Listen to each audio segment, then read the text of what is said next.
Hoje nós vamos estudar sobre o período do Reino Unido, início da monarquia de Israel, e nós vamos estudar sobre 3 personagens que trazem muitas lições de vida para todos nós. São 3 líderes bem diferentes, com vidas, culturas, estilos diferentes, e conforme um homem diz, né, somente os tolos aprendem determinadas coisas por experiência própria. E quando a gente estuda a vida desses homens aqui, a gente vê coisas que a gente tem que deixar de fazer para cumprir aquilo que Deus tem para a gente aqui na nossa tarefa de liderança, né? Então vamos orar nesse momento, pedir que Deus use esse tempo aqui. Eu pedi que o Zambelli ore nesse momento para a gente. Pai, muito obrigado pela oportunidade de estarmos juntos, para aprender da Tua Palavra. Pedimos ao Senhor, Pai, que tenhamos ouvidos atentos àquilo que o Senhor tem para nos dizer, use o abdendo e que o Senhor seja glorificado no fim da história, Pai. Como está escrito que será, mas que isso aconteça, Pai, a partir de hoje nas nossas vidas. É o que eu te peço em nome de Jesus. Amém. Amém. Eu gostaria que vocês agora contassem para mim a história do Antigo Testamento em 3 minutos. 3 minutos, tá bom? Vocês vão falar assim a sequência histórica do Antigo Testamento. Todo mundo pode falar, um começa. E eu vou dar o início aqui para vocês, falando do primeiro período. 1, 2 e já, vamos lá. Período de origens. Deus criou o universo, criou o homem, teve origem do pecado, dos homicídios, das nações. Aí, pronto, agora vocês. Próximo período. Isso, o que aconteceu aqui? Abraão foi chamado por Deus. O que mais? Vamos lá, esquentando aí. Noé? Não, os patriarcas. Quais eram os patriarcas? Abraão. E depois o José, o que aconteceu com ele? Foi escravo no Egito. O povo ficou lá, né, Sérgio? O povo ficou lá no Egito. O que aconteceu depois de um tempo?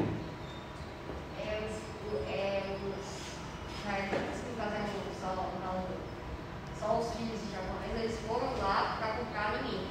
Aham. Eles Tá.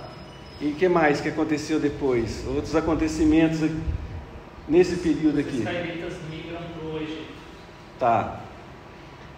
E depois de quanto tempo eles ficaram no Egito? Ficou mais de 400 anos. Isso. Depois o que aconteceu depois desse período? Isso, eles foram para o deserto. Quanto tempo no deserto? 40 anos. Depois que eles atravessaram todo aquele longo e tenebroso deserto, o que eles fizeram, Arthur? Conquistaram aqui. Depois do deserto? Conquista, divisão e confusão. Depois de um tempo, o que aconteceu aqui nesse período de conquista? Quem que comandava aquele período, aquele povo, os juízes? Quem que eram esses juízes? Eles eram o quê? Homens. Oi? E eles eram líderes militares, eram líderes da nação para libertar o povo de algumas questões, de brigas e conflitos. Depois de um tempo, o povo pediu o quê? Um rei, que é o que nós vamos estudar hoje, o Reino Unido. Reino Unido, 3 personagens importantes: Saul, Davi e Salomão. Depois o reino foi dividido.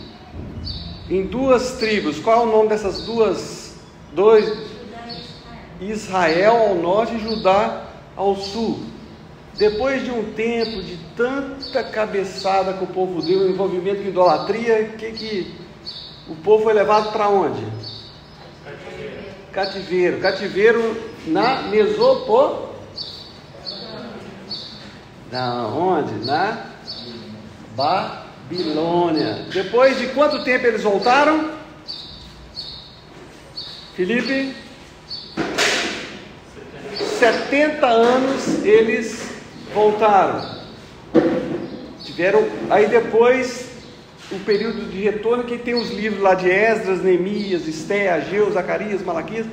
Depois vem o período intertestamentário, que até 400 anos que demora esse período até a volta de Jesus. Então isso aqui é um resumo do Antigo Testamento. Com relação ao Reino Unido, vocês vão poder ler 1 Samuel, 2 Crônicas, Isaías e alguns profetas, e principalmente desse período do Reino Unido, com Saul, Davi e Salomão, vocês vão ver muita coisa no livro de Salmos e Provérbios, Cantares, Eclesiastes, porque são escritos de Davi e Salomão. Davi escreveu vários salmos. Na aula passada, assim, falando sobre esse período de juízes, eu mostrei para vocês que a nação, quando eles estavam na terra, que Deus havia dado, que Deus havia orientado, depois de tudo, o povo entra num processo de declínio. O avião, os motores desligaram e o avião estava em queda livre, né?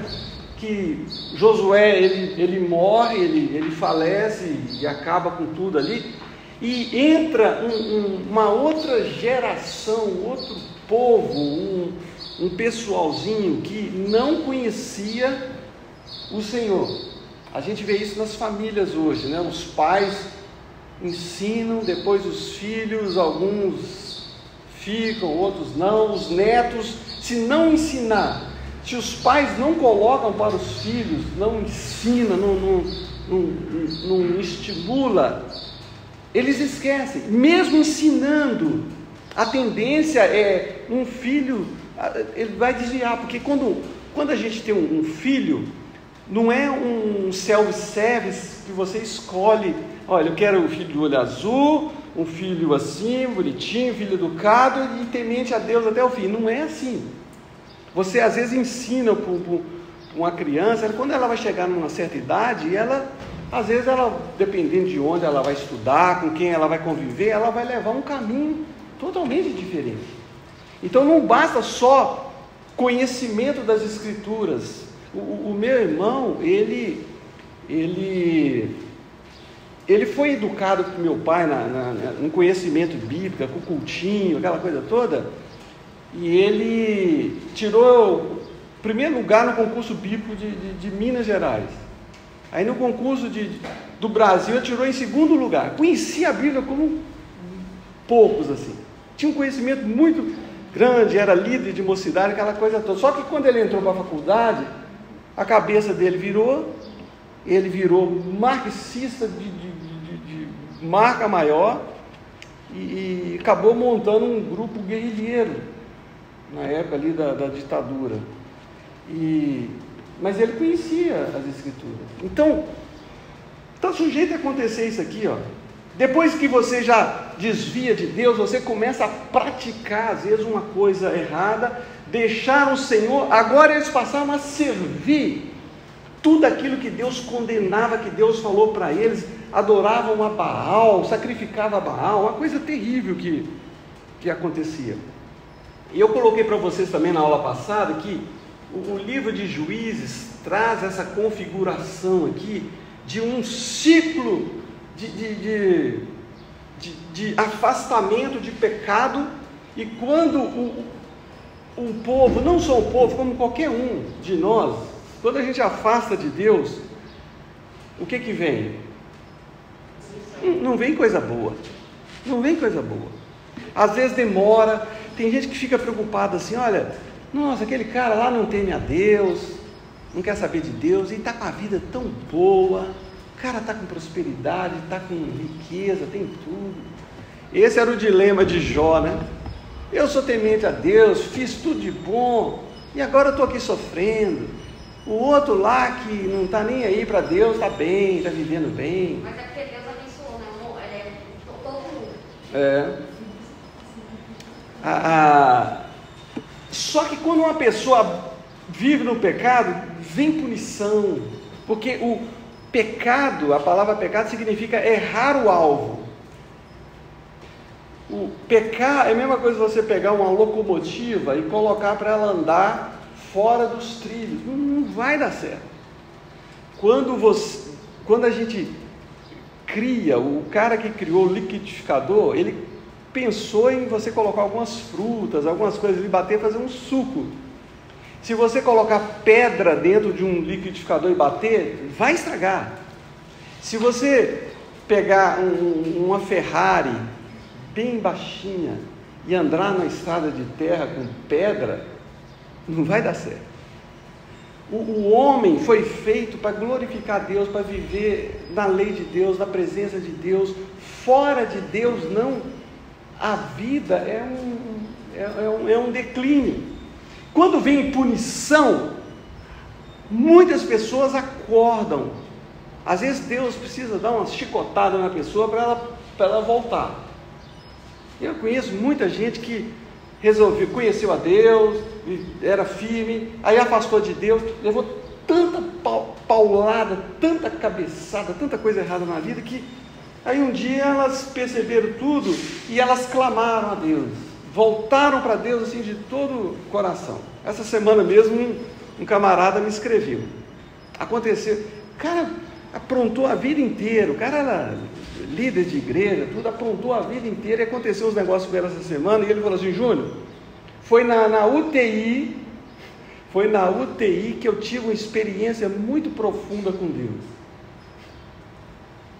Aí ele acordou, né? Aí tem um momento de oração, e quando vem a oração, aí tem aquela libertação, está tudo bem, está tudo tranquilo, Deus agora está abençoando. Aí que mora o perigo, quando tudo está bem.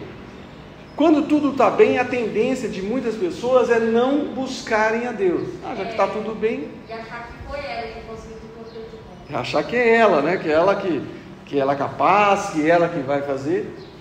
E o que acontece quando tudo está bem? Ela esquece de Deus, aí o que acontece? Volta, e foi assim. E chega no período de juízo, no final lá, ninguém mais conhecia a Deus, cada um fazia o que bem entendia. Agora nós vamos entrar aqui no período que sai da teocracia, vai entrar na monarquia, que a gente vê que Samuel já está ficando velho, e os filhos deles eram 2 juízes, né, que eram os caras completamente corruptos, malandro, e viviam completamente assim, enganando o povo, e o povo falou assim: dá-nos um rei para que nos governe. O povo não aguentava mais aquela situação, eles estavam pedindo uma mudança, né? Então aqui, agora vai começar o período do reino unido, que eles vão pedir um rei. Até aqui, nesse período, alguém quer comentar alguma coisa, fazer algum acréscimo sobre... Esse aqui é o contexto da entrada do Reino Unido. O Reino Unido vai aparecer aqui 3 personagens. O primeiro personagem, quem é? Saul. Tem um camarada no Novo Testamento que ele tem esse nome, vocês lembram quem era? Saulo de Tarso, né? Saulo ele chamava Shaul, né? O nome, né? Que significa desejado, né? Na verdade, Saul foi odiado, né? Porque tanta cabeçada que ele deu. Um outro líder que aparece aqui, que nós vamos falar sobre ele, quem é? Depois de Saul? Davi, que é Davi significa amado, né? Então, desejado, amado. Aí tem um outro rei que nós vamos falar bastante aqui. Qual é o nome dele? Salomão. Isso. Salomão. O que significa Salomão? Vocês sabem, mas se for só um pouquinho vocês vão descobrir. O nome dele já diz. Shalom. Shalom. Paz. É o nome dele, significa paz, né? Desejado, amado e paz. Olha o nome bonitinho que eles ganhavam. Então, nós vamos agora estudar um pouquinho sobre a vida desses 3 líderes e ver o... Oi. Esses nomes foram dados por Deus ou foi o nome de sempre? Não, isso aí os pais é que davam, né? Depois de um tempo, que é quando a criança nascia, ela recebia um nome. Às vezes ficava um bom tempo sem ter um nome, né? E é interessante que muitos personagens do Novo Testamento, eles não tinham sobrenome, eles tinham um apelido, o nome da terra, o nome do pai, o nome da cidade. Qual o sobrenome de Jesus? Não tinha. Jesus, é só isso. Judas, tinha vários Judas, né, que é Judá. Judas, o sobrenome dele, o apelido dele é Iscariote, o homem de Quiriote, a cidade dele. Simão, filho de fulano, filho de não sei o quê. Então era assim. Então esses nomes, os pais davam algum tempo depois. Com relação ao reinado desses 3 líderes, alguém sabe quanto tempo que cada um ficou? 40 anos, certo? Agora as mulheres, vamos ver. Davi, quanto tempo? Isso, 40. Agora, Salomão, ficou quanto tempo? 40. Fácil, né? Então, 40. Sabe que Davi, ele ficou 7 anos em Hebron e 33 anos em Jerusalém, porque houve um problema lá que depois que ele assumiu todo o reino. Se vocês quiserem ler depois, por exemplo, a história de Saul, vocês começam a ler ali em Samuel, tá? Que vocês vão ler a história deles, e Reis, e Crônicas vai repetir a história desse aqui. Eu li essas histórias recentemente, e é interessante a gente ver assim, a quantidade de morte, de guerra, de cabeça arrebentada, de batalhas, e no final nós vamos falar sobre isso, né? Você vê assim uma batalha que morre assim, 150 mil pessoas, a outra morria 50, mataram 20 mil pessoas, sabe assim, o cara com a cultura nossa para ler aquilo ali, ele vai ficar assim com saudade do Estado Islâmico, que não era tão agressivo assim, mas nós vamos ver isso aqui. A população na época era bem baixa. Oi? Na época a população mundial era bem baixa. E muita gente morria, né?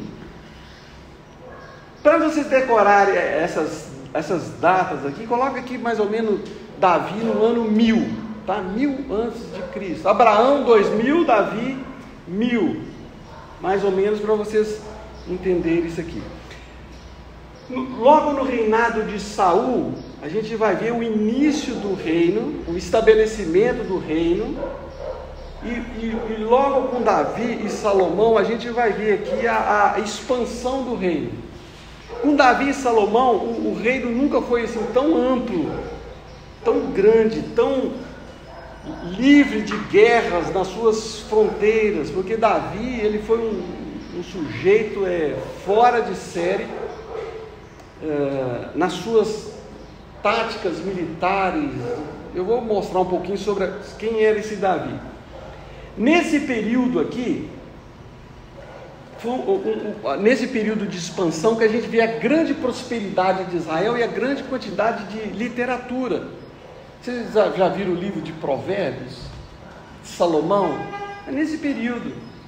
As poesias de Salmos, vocês não não encontram poesia tão famosa como a poesia do Salmo 23, as poesias de Davi. São as mais lidas do que qualquer uma. Então, o livro de Eclesiastes são livros assim fantásticos. Então, o Reino Unido tem essas características aqui. E outra coisa, se você quiser saber informações sobre esse período, está aqui nesses livros aqui, que era um período de grande produção literária. Eu falei para você sobre o reino de Israel, a nação de Israel, na época de Davi, Salomão, no período do reino, ela ocupava toda essa extensão que está marcada aqui.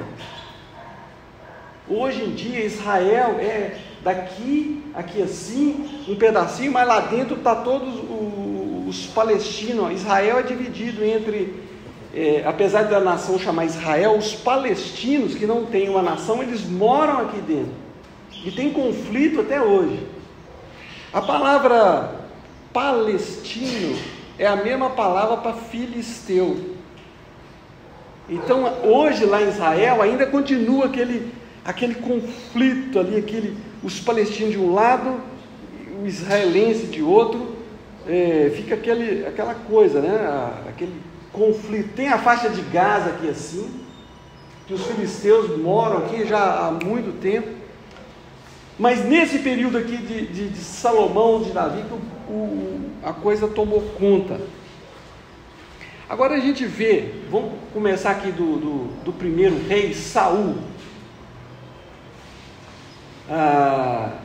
Para Samuel,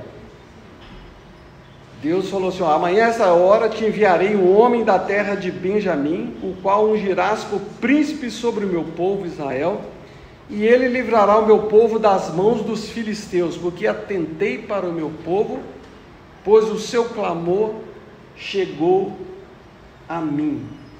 Então o povo estava clamando, aí Deus mandou falou: olha, vai ser isso aqui. Como que vocês acham que Deus escolhia as pessoas? Que característica tinha essas pessoas que Deus escolhia?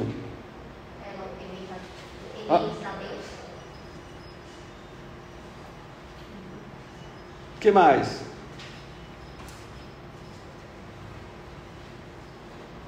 Por que Deus escolheu, por exemplo, Saul?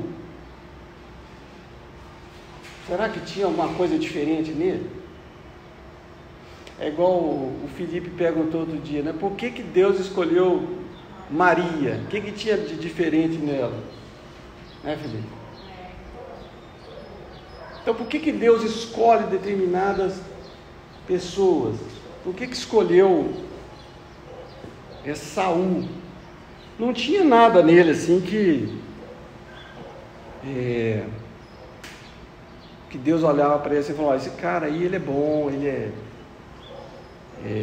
merece ser chamado. Não, muitas vezes Deus chamava pessoas que não tinham tanto poder. Saul mesmo, ele fala lá: olha, eu sou da tribo de Benjamim, eu sou o menor da minha família. Ele sabia que ele não tinha capacidade. Oi? Então, por que Deus muitas vezes ele escolhia uma pessoa? Não é por causa da capacidade que ele tinha, porque Deus ele não chamava assim pessoas poderosas, capacitadas. Deus ele muitas vezes ele preferia pegar uma pessoa simples, humilde, mas moldável, que quisesse aprender. E Deus na escolha dos líderes, o que Deus fazia? Deus trabalhava na vida deles, e a vida deles era um processo de aprendizado como a nossa vida. A gente vê aqui a escolha de Saul. Então ele vai ter agora uma subida, vitória, uma arrancada aqui muito boa na vida dele. Então está falando aqui do pai de Saul, né, um tal de Quis, que fala: tinha ele um filho cujo nome era Saul, moço e tão belo que entre os filhos de Israel não havia outro mais belo que ele. Estão falando aqui que Saul, uma coisa que destacava nele era a beleza. Era um cara bonitão, né? As mulheres ficavam doidas com ele, né? E ele era um camarada pescoçudo, né? Então Deus chamou esse homem, e nós vamos ver agora que, pelo fato de Deus escolher um líder, uma pessoa, isso não significa que é garantia de sucesso só porque Deus chamou. É uma responsabilidade muito grande para todos nós, quando a gente que tem um chamado de Deus, quando Deus chama, Ele vai querer que a gente obedeça também alguma coisa que Ele vai colocar para a gente. Porque Saul, o que vai acontecer na vida dele? Daqui para frente. Oi? Ele vai abandonar Deus, entender, né? Ele não vai tomar de mim. Mas o que ele vai fazer nessa vida dele? Alguém lembra de alguma coisa da história? Ele tem que tomar Davi. Hã? Ele tem que tomar Davi. Várias vezes. Que mais? Que mais que Saul fez aqui de errado? Oi? Agora o Felipe já acabou a cota dele. Vamos ver agora o pessoal. Orgulho, desobediência a Deus. Orgulho, desobediência. Que mais? Eles têm mais características aqui.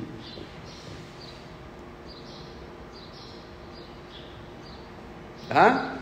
Ele vai entrar numa queda livre aqui também. Orgulho. Que mais? Vamos lá, gente. Ele teve medo de ser substituído por Davi, ou seja, não confiou em Deus. Medo. E tem algo aqui que vai marcar bastante a queda dele, que os filisteus dessa época eram um povo muito agressivo, e eles estavam atacando, e Saul entra nessa história aqui de perseguição. Ele teve vitória, mas aí chegou um momento que os filisteus estavam atacando com uma multidão muito grande, e quando ele percebeu aquilo ali, que os filisteus estavam chegando para a batalha, aquela coisa toda, os soldados de Israel deram no pé. E o que ele fez? Ele teve medo, porque Samuel não estava lá, e Samuel precisava oferecer o sacrifício. E o que o Saul fez? Ele que fez o sacrifício. Quando ele acabou de fazer o sacrifício, que era uma coisa que Samuel tinha que fazer, que ele não podia fazer, aí Samuel chega, porque o medo dos filisteus era muito grande. Então ele fez o sacrifício rápido para ver o que ia acontecer. E nesse episódio aqui é que ele foi rejeitado por Deus. E quando ele começa a ser rejeitado por Deus, havia um outro camaradinha, um outro homem que estava... Saul estava descendo e tinha um outro que estava chegando. Quem era esse outro? Davi. É interessante que Deus, ele coloca às vezes um líder, mas se esse líder não anda na linha, o que Deus faz? Deus tira e coloca. Aí estava aparecendo um outro que era Davi. Só que o que Saul passa a ter de Davi? Inveja. Inveja, na nossa cultura, é chamada também como dor de cotovelo, né?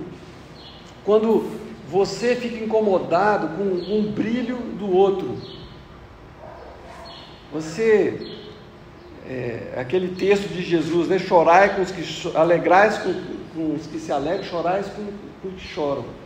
O invejoso, ele chora com os que estão diante dos que estão alegres, e fica alegre diante dos que choram, porque ele sempre quer estar por cima, né? Então a inveja, já era uma consequência assim, de coisas erradas que começam a acontecer na vida dele. Medo, precipitação, falta de confiança em Deus, rejeição, inveja. E o que mais que vai acontecer com ele agora? Mais para o final da vida dele? Ele morre. Hã? Ele morre. Não, tem um outro fato que marcou a vida dele. Quem lembra? Consulta a uma médium. Tá? Vocês já viram esse relato, esse episódio? Acho que já, né? Tá no seu livro, essa viagem por tradição, porque tinha lá um pouco subindo, por que aquilo aconteceu assim. Saul, ele foi consultar uma médium. Olha só como é que é o processo. O cara já estava tão longe de comunhão com Deus, que agora está buscando uma solução numa médium que era algo que ele havia combatido vários períodos ali da vida dele. E agora ele está consultando uma médium de Endor, tá? E esse texto aqui é um dos textos mais assim que causa muita confusão na mente das pessoas, porque tem gente que acha que isso aqui que não foi Samuel que apareceu, que foi ali um demônio que apareceu. Tá? Não sei se vocês já viram alguma coisa sobre isso, mas isso aí alguns anos atrás tinha uma Bíblia no Brasil, a Bíblia de Shedd, né? Do seu Shedd, que ele fez um comentário sobre isso. Acho que era Vida Nova, Júnior. Vida Nova, né? Do Shedd, não era o comentário do Shedd, era a tradução de um outro que comentava a Bíblia da Vida Nova. Ali tinha esse comentário que falava ali, não, que ali era um demônio, e era uma época aqui no Brasil não tinha tantos comentários, tantos livros assim, né? E todo mundo pegou isso aí e acha que era um demônio, mas quando a gente analisa o texto sem colocar a nossa cultura no texto, porque a gente analisa esse texto com base no que a gente entende hoje em dia de espiritismo. A gente analisa o texto com as nossas lentes, mas a gente tem que analisar o texto analisando o texto naquela época, não com base na nossa cultura atual, né? Então, nesse livro que o Felipe falou aí, que eu coloquei ali, eu apresento algumas respostas para esse caso, porque o correto é que os mortos, primeira coisa, nós não devemos ficar consultando os mortos, isso é bíblico.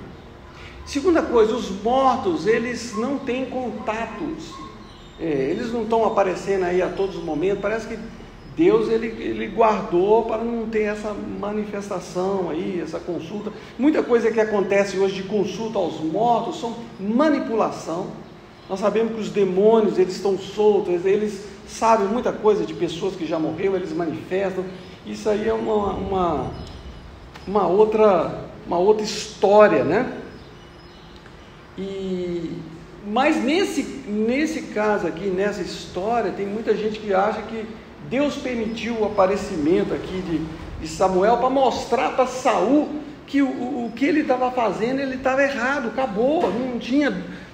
Tudo que ele estava buscando para tentar resolver a vida dele, Deus permitiu de uma forma, não como uma regra, mas uma exceção àquilo que Deus colocou para mostrar para Saul a dureza do coração dele. A Bíblia às vezes fala assim: o homem está determinado a morrer uma só vez, vindo depois disso o juízo. Mas em alguns casos, Deus permitiu que algumas pessoas morressem, elas voltassem a viver. No caso de Lázaro, de outras pessoas no Antigo Testamento, no Novo Testamento. Então Deus ele abre mão de alguma regra que ele colocou com propósitos específicos e não como uma coisa que vai ficar aparecendo aí a todo momento. E esse texto aqui a gente tem que analisar com base na sequência histórica dele, e não de acordo com o que a gente pensa, né? Por fim, de tanta coisa errada que Saul foi fazendo, o que aparece lá no fim da vida dele? O suicídio dele. Ele estava sendo apertado ali pelo inimigo, então ele viu que ele ia ser morto, ele se lançou sobre a espada dele e ele morreu. Então esse foi a morte de Saul. O que me chama a atenção desse líder é o seguinte, que o chamado de Deus para uma pessoa não garante sucesso automaticamente. Se ela se ela abandona a lei de Deus, ela vai entrar num processo terrível. A gente, na nossa história hoje, a gente sabe de casos de pessoas que ruína que elas entraram, né? Pararam uma coisa terrível, o final da vida delas. Então ele comete o suicídio. Precipitação. O grande perigo hoje em dia é quando a gente está sendo sufocado por alguma coisa e a gente é levado a tomar uma decisão contrário à palavra de Deus. Então essa aí é a consequência. Agora vem um outro personagem, que é o personagem Davi. Só um comentário antes. É que Saul, ele pediu perdão.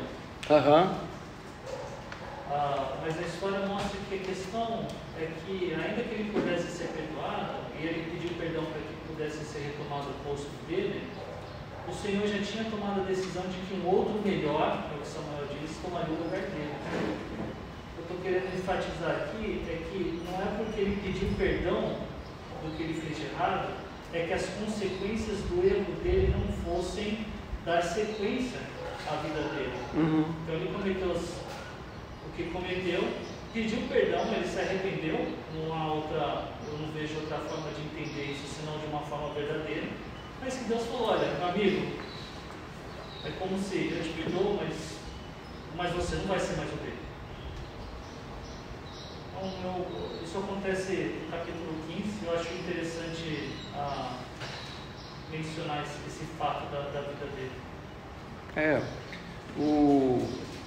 Um erro que é cometido por nós hoje, apesar dele ter o perdão de Deus, as cicatrizes, elas não saem.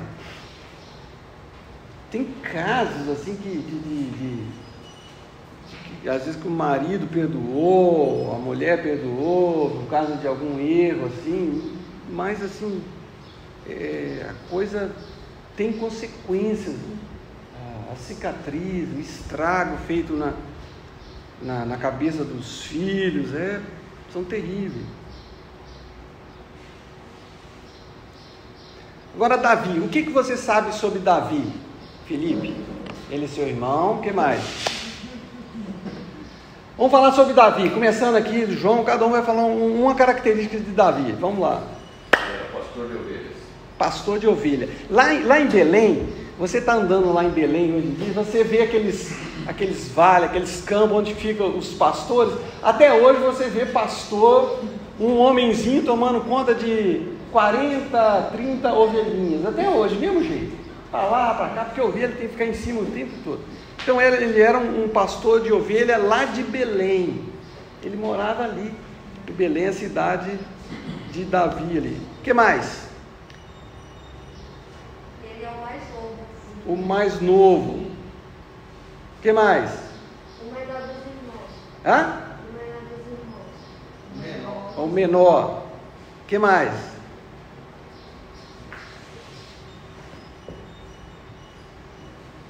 Já falaram. Uma característica dele. O que você acha de Davi, que você já estudou, já viu? Ele era ruivo. Ele era ruivo. Corajoso. Ele era corajoso. Ele era ruivo de uma boa aparência também. As mulheres faziam escola de samba diante dele lá, né? Em Israel, o nome Davi é o nome que mais aparece assim na Bíblia, impressionante. E lá em Israel hoje, tem lá o local que eles falam que é o túmulo de Davi, que o lugar embaixo lá, que os judeus ficam lá lendo a lei, entra lá, e em cima é onde que eles dizem o seu cenáculo. Não tem nada a ver, nem o túmulo, nem o cenáculo, aquilo é tudo coisa recente. Ele está enterrado em outro local, né? Mas ele é venerado lá em Israel. Davi é o cara, né? Davi e Moisés e Elias, ruivo, boa aparência, o que mais? Vocês estão acertando até agora. Lembram? Era um homem segundo o coração de Deus. Era o homem segundo o coração de Deus. Quem é o terceiro? Tá, vamos lá. Ele era corajoso. Corajoso. Que mais? Que ele gostava de fazer, que ele era bom. Ele era músico. Tocava harpa. Que mais? Escritor. Ele excelente escritor, compositor, poeta. Compunha. Oi? Tipo o Leonardo da Vinci. Não entendi. Tipo o Leonardo da Vinci. Alguém falou que ele era valente, forte. O cara ele enfrentava qualquer coisa, né? O que mais? Ele era pecador. Ele era pecador. Isso aí vai ficar para uma outra. Nós vamos chegar lá. Ele tinha uma excelente pontaria. com Davi, com Golias, ele na primeira ali já. Porque acertar com uma pedra mais ou menos desse tamanho na testa de um homem de mais de 2 metros. A pontaria dele é muito boa. Homem de guerra, um cara valente, o cara foi um líder militar. O que mais? Em Davi dá para perceber que ele não era usurpador. Ele sabia que ele seria o rei, mas esperou a hora de Deus conceder. Ele teve a oportunidade de matar Saul, mas ele falou, não vou fazer isso. Ele era um camarada que... Nós estamos falando assim, só coisa boa dele. Depois nós vamos estudar os podres dele. Vamos aproveitar que ele não está aqui, né? Vamos ver os podres da vida dele. Porque, gente, todos nós tropeçamos em muitas coisas. É assim que fala Tiago, né? E a vida nossa é assim, a gente cria coisas boas e tantas falhas, né? Por isso, olha, eu sempre falo, não esquente a cabeça quando uma pessoa começar a falar mal de você. Porque, com certeza, ele não vai falar tudo que você é. Tem muita coisa ruim de você que ele não vai falar. Então, fica tranquilo, deixa isso para lá. Ele era um homem de guerra e ele era um excelente comunicador também. Davi, quando ele abria a boca, o que mais que ele era? Ele era um bom amigo do filho de Saul. Era um camarada legal, ele era um rei bom e um bom administrador, sabia administrar o reino dele, ele construiu, fez várias coisas e dominou tudo. Ele era um ministro da fazenda, um camarada, um guerreiro, um cara fantástico, e nós vamos ver, apesar dele ter tantas falhas, tem outras qualidades dele aqui também. E uma coisa que muita gente não coloca sobre Davi, é que Davi também ele era profeta. Davi ele era profeta, né? Ele era um dos profetas. A gente vê isso no livro de Atos, né? Sendo profeta, ele falou sobre a morte e ressurreição de Jesus. Nos salmos dele, muitos salmos messiânicos foram escritos por Davi. Então ele tinha todas essas características. Então, a gente vê logo no início da vida dele, quando ele foi ungido, né? Foi chamado, que eles pegavam lá um chifre cheio de azeite, sabe aquele azeite? E jogava na cabeça da pessoa, né? Hoje em dia ia dar uma briga danada. E naquele momento o Espírito de Deus passou a comandar a vida dele, e o Espírito ficou com ele para poder governar toda aquela situação, só mesmo por Deus. Tem coisas que na nossa vida que a gente percebe que a gente não tem condições de comandar, de fazer qualquer coisa. Se Deus não capacitar a gente para qualquer coisa, a gente não consegue. E hoje em dia a gente tem o Espírito Santo em nós, só que o Espírito Santo ele pode ser apagado, você pode jogar um balde de água fria nele, mas a gente tem o Espírito Santo em nós hoje. E a vida de Davi, ela pode ser assim, visto no chamado dele, lutas internas e o estabelecimento. Ele subiu muito rapidamente, só que depois ele teve um problema aqui na vida dele. Vocês lembram dessa história? Então, vamos lá. O que aconteceu? Olha aqui. Uma tarde, Davi se levantou, depois estava dormindo. Acabou de almoçar, já estava lá dormindo. A agitação toda, o cara já estava lá dormindo. Já estava, né? Dormindo um pouco. E foi passear no terraço. O cara já estava à toa, já estava lá, e aí ele estava à toa, e ele foi passear no terraço. Já estava lá olhando. Na verdade, o terraço lá, aquelas casinhas pequenininhas, a cidade de Davi era um negócio pequenininho, né? Daqui ali na pista, ali, as casinhas não era aquilo que a gente imagina. Só que lá da janela dele, do palácio, dali ele viu uma mulher muito bonita e ainda estava tomando banho, né? Gente, uma mulher dessa tomando banho, será que ela quer? O que ela estava querendo com isso, né? Mas só que Davi estava ali de olho nela, estava de olho nela. Aí que mora o perigo. Apesar de ele ter sido chamado por Deus, ter sido tudo, ele era um homem normal, e aliás ele tem muitas mulheres envolvidas na vida dele aqui, e ele viu essa mulher, aí ele falou, é essa, não tem como, porque tem 3 coisas que levam um homem, um líder à ruína, né?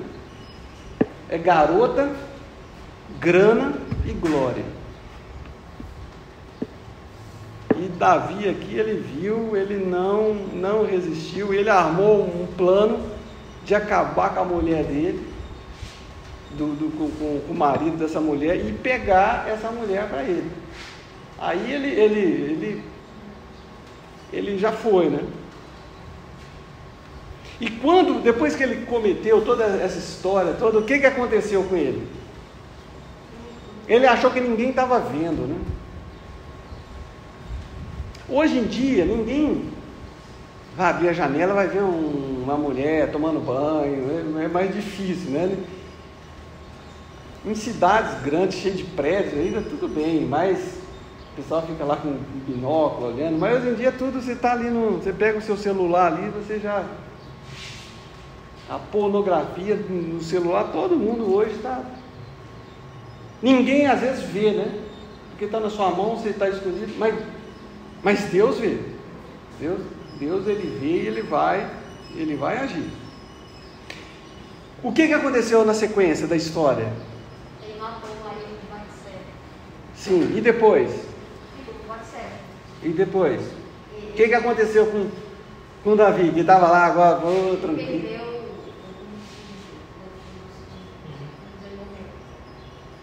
Certo, e depois? Vou chegar? Salomão nasceu. Mas agora... antes o profeta Natan veio lá com uma historinha para apontar o erro dele. Aí o profeta Natan chegou lá e ele já ficou todo... Então aqui no Salmo 51 a gente vê ele falando um pouco, né? Salmo 51 começa assim, é o mestre de canto. Salmo de Davi, quando o profeta Natan veio ter com ele depois de haver possuído Batseba. Aí aqui, no Salmo 51, ele começa a confessar o pecado dele. Ele fala assim: compadece de mim, ó Deus, segundo a tua benignidade, segundo a multidão das tuas misericórdias, apaga as minhas transgressões.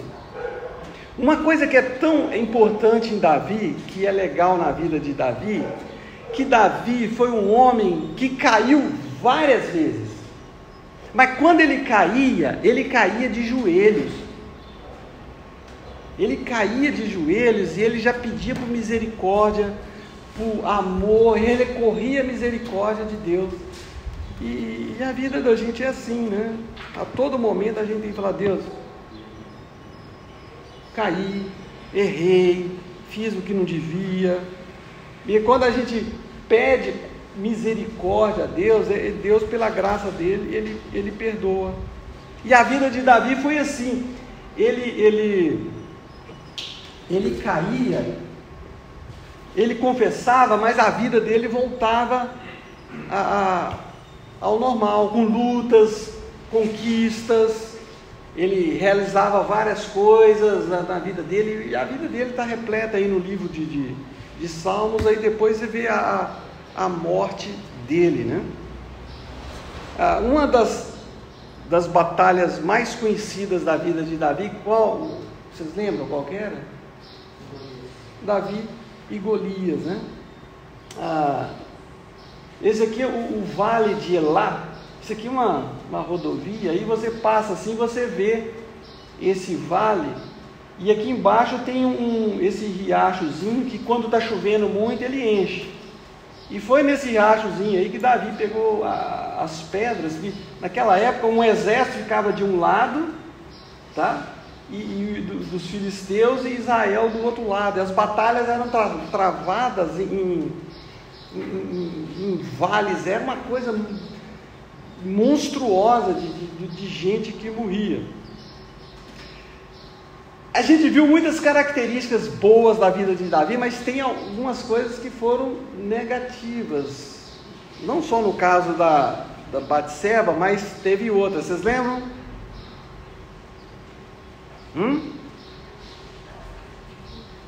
Vocês já viram alguma coisa sobre a família de Davi? Davi, ele era um cara muito atarefado, cheio de atividade, cheio de coisa para fazer, mulherengo, camarada que tinha uma vida muito corrida. Mas o que isso aconteceu com ele? Eu tentei colocar aqui para vocês que ele tinha algumas esposas, né? Inclusive a nossa querida conhecida aqui hoje, a Batseba. E ele teve alguns filhos: Amon, Absalão, Tamar, Adonias, e inclusive o Salomão. E dentro da família dele começou a acontecer algumas coisas. A gente vê aqui que Amon, ele abusou da Tamar. E ele foi assassinado aqui por Absalão. Então, um irmão pega a irmã, o outro irmão mata o irmão, e aí começa a confusão. E aqui o Tamar dormiu com as concubinas de seu pai, fazia essa confusão toda. E Adonias declarou rei antes da morte do pai, foi executado por Salomão. Salomão, ele foi criado no luxo e no pai da fama, vendo tudo aquilo que o pai fazia, e ele pegou e ele teve uma quantidade enorme de esposas. Então a gente vê que a família de Davi, que era uma família toda complicada, cheia de problemas, de conflito entre os irmãos, porque ele cuidava muito bem da nação e esquecia da família. Então, o que importa o homem ganhar o mundo inteiro e perder sua família? A família, gente, a família, ela veio primeiro que a igreja. Igreja é importante, agora a família é mais importante. Eu conheci várias pessoas que acabaram com a família dele por causa de tanto ativismo na igreja. A gente pode ser ativo na igreja fazer as coisas na igreja, e deve fazer, mas ao mesmo tempo a gente precisa cuidar da nossa família, porque senão não faz sentido. Porque os filhos, né? Agora, o lado positivo de Davi, que a gente pode ver aqui também, é o seguinte: ele buscava comunhão com Deus, era um camarada assim, bem íntimo de Deus, que a gente vê isso nos Salmos, né? Como que ele era íntimo de Deus, um homem de oração, um homem que buscava a presença de Deus, um homem que chorava, um homem que reconhecia, que caía, mas levantava. Cair não é um problema, o problema é ficar deitado. Tem um provérbio que fala assim: cair 7 vezes, levantar 8. Então é isso. E ele era um camarada que perseverava em seguir a Deus. Vocês vão ver que a vida cristã, vocês que são mais novos na vida cristã, vocês vão ver que a vida cristã é muito longa, e uma coisa que precisa é perseverança, porque chega momentos que a gente tem vontade de chutar o balde, acabar com tudo e desanimar. A gente fala assim: olha, isso aqui não é para mim, isso aqui, olha, eu não quero. A gente vai ser, tanta tribulação que acontece na vida da gente, ação do diabo, coisas que acontecem, que a gente tem vontade de chutar o balde. Vocês já tiveram isso? Ou só é comigo? É porque é assim. Agora a gente precisa, o segredo é perseverar em seguir a Deus. Quem quer falar? Agora, respondam para mim uma coisa: por que Davi, sendo um homem segundo o coração de Deus, temente a Deus, ele matava tanta gente? Ele matou muita gente. Como que a gente entende isso hoje? Eu vi um rapazinho perguntando assim: olha, eu queria saber por que se Davi era um homem de Deus, por que ele matava tanta gente, arrancava a cabeça de um, atravessava um outro com a espada? A gente vê, não só de Davi, mas também de outras pessoas no Antigo Testamento que matava. Como que a gente entende isso? Robson, o que você acha? Você acha certo um negócio desse? Pessoas que matavam, cortava a cabeça, furava. Davi, ele fez isso. Como que a gente entende isso sendo um homem temente a Deus, um homem que conhecia a Deus? Para ocupar a terra prometida, o próprio Deus havia determinado que exterminar todo mundo. Tanto é que foi recorrente, né? O Josué não completou a obra, o juiz não completou, o Saul também não, Davi também não. Aquele eram povos que Deus já tinha condenado ele, né? Para fazer parte do processo. Mas nas batalhas que haviam, constantemente batalhas, um povo lá invadia, atacava o outro, matava todo mundo, matava a mulher, matava a criança, matava todo mundo, pegava os bens, saqueava tudo. Aí o outro ia lá, atacava o outro, batalha daqui, começava o ano e eles saíam para a batalha para conseguir as coisas. Por que isso acontecia no Antigo Testamento? Como que a gente tem que entender isso hoje? Essas pessoas, elas não seguiam a lei? Que pessoa? As que ele guerreava? Não era só essa questão. Às vezes sim, às vezes não. O povo de Israel, que às vezes seguia a lei, eles também iam para a batalha. Quando tinha uma batalha, alguém invadia Israel, às vezes eles temendo a Deus ali, eles iam para a batalha, matava todo mundo. Por que isso acontecia? Como que a gente tem que entender? Eram santas, né? Vamos dizer assim, seria isso? Porque para alcançar o propósito de Deus? Mas não era só isso. A gente tem que entender, eu já falei na aula de hermenêutica, entender a história vendo a questão da revelação progressiva de Deus e do abismo histórico que existe. De Davi até hoje são 3.000 anos de história. Como que era o povo daquela época? Como que era o povo daquela época? No contexto deles, isso era uma coisa normal. Se eu tivesse lá naquela época, se eu vivesse naquela época, eu ia matar do mesmo jeito. se você estivesse lá, se tivesse uma guerra, você ia sair para matar, você ia fazer a mesma coisa, porque era o costume. O povo daquela época era assim, porque a gente, quando analisa isso hoje, a gente analisa de acordo com a nossa cultura. Hoje em dia a gente vive num outro mundo, num outro contexto. Então, quando a gente analisa o Antigo Testamento, você tem que ver que é Antigo Testamento, um outro contexto histórico aqui. Era uma coisa normal ali.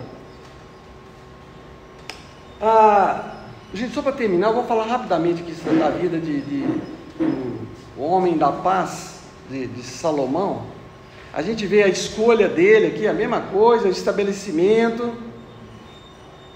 tá? Uma característica de Salomão, sabedoria. Quando ele viu que ele estava com o reino na mão, ele pediu para Deus sabedoria, e Deus deu sabedoria. Ele ficou um cara muito inteligente, vinha gente de tudo quanto é lugar para conquistar ali, para conhecer a sabedoria desse homem. Construiu muitas coisas, conquistas militares, nem se fala dele, era um homem de muita capacidade, um construtor também, construiu o templo em Jerusalém, construiu palácios, uma casa de final de semana para ele lá em Megido, né? Tem até hoje lá os restos, as ruínas. Ele é um camarada fora do seu tempo, e também um escritor que escreveu aí muitos provérbios, um camarada que estava lá em cima. Mas ele também, como um líder, ele foi um cara que entrou num processo ali de declínio. Quais foram os problemas que você conhece sobre o declínio de Salomão? O que levou Salomão a esse declínio? O que vocês lembram disso aí, Salomão? O envolvimento com mulheres estrangeiras.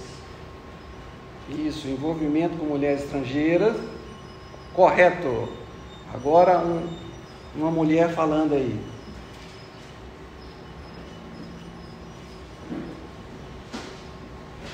Alguns erros aí de Salomão. Na área financeira, onde que ele errou? Cobrou impostos demais da nação. Certo. Na parte de orgulho pessoal, o que Juntou coisa demais. Hã? Juntou coisa demais, né? Muita coisa. E a questão da imoralidade.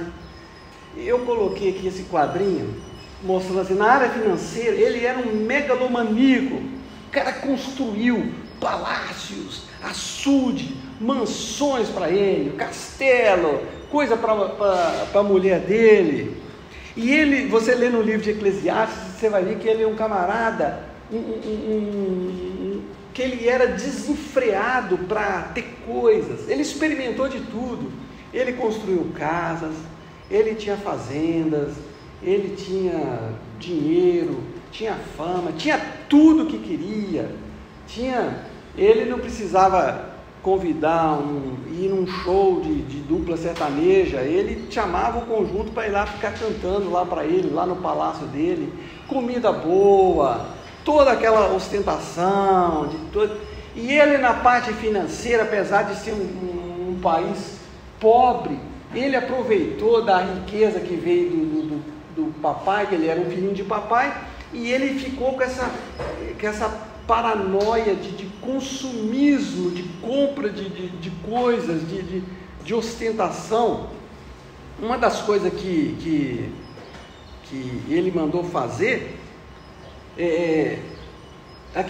ele mandou fazer ainda um grande trono de marfim revestido de ouro. Que coisa mais louca! Como Salomão, ele gastou a coisa que tinha, e ao invés de ele pensar no todo, ele pensou nos benefícios dele. Um trono de marfim que era caríssimo, e tudo revestido de ouro, né? Porque não era só prata, é prata, ouro, gastos, orgulho pessoal. E outra coisa aqui na imoralidade é que ele tinha 1000 mulheres. As mulheres concubinas, que eram na verdade amantes dele, né? E as princesas, 1000 mulheres. Esse aí ele dava um show no pai dele, né? O pai dele era mulherengo, esse aqui era 10 vezes mais, né? Ou mais ainda. E por que ele tinha tantas mulheres? Como é que funcionava isso? Primeiro, os acordos políticos, né? Com outras nações.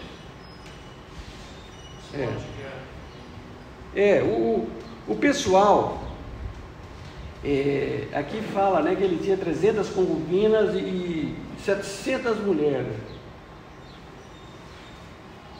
Então era quando eles faziam acordos internacionais, por exemplo, com relação ao Egito, o pessoal pegava uma mulher muito bonita e falava: tá aqui, olha, vamos fazer um acordo, tá aqui, toma um presente para você, essa mulher linda e bonita e maravilhosa aqui, ó. Aí fazia com outro, porque Israel era uma potência, todo mundo ficava ali com aquele medo, então fazia acordo. O que mandava? Mandava uma mulher era um objeto que era valorizado. Então vem para cá, olha que legal. Ele montou um harém para ele ali, né?